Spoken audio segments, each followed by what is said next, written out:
This is BBC One in the Northwest. Now the news at 10 o'clock with Peter Sissons and Tony Morris. 2 years after Jill Dando's murder, her killer is jailed for life. The judge describes Barry George as unpredictable and dangerous. But why was she killed? Even her killer may not know. Angry doctors say they're fed up with promises. Healthcare is falling apart. Pete Sampras, 7 times Wimbledon champion, goes out to a 19-year-old. In the Northwest, let the games begin. Manchester's Commonwealth event gets a multi-million-pound lifeline. And imagine, Liverpool Airport is renamed by John Lennon's widow, Yoko Ono.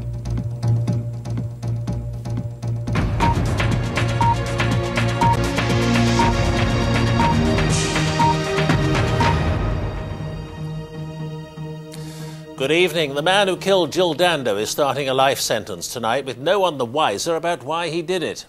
On a mass of circumstantial evidence and a speck of forensic, Barry George was found guilty by a majority verdict after an 8-week trial. His lawyers say he'll appeal. Tonight, the facts that the jury couldn't be told about this obsessive loner.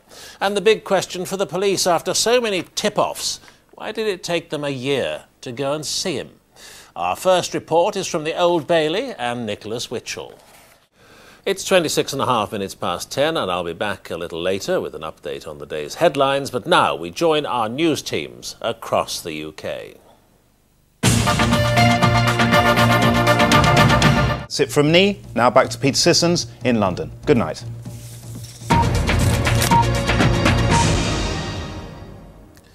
And the main news tonight: a convicted sex offender has been found guilty at the Old Bailey of the murder of Jill Dando. After an 8-week trial, Barry George was sentenced to life in jail.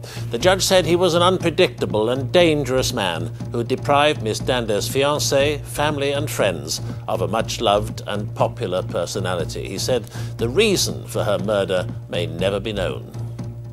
Newsnight is starting now over on BBC Two, but from the 10 o'clock news,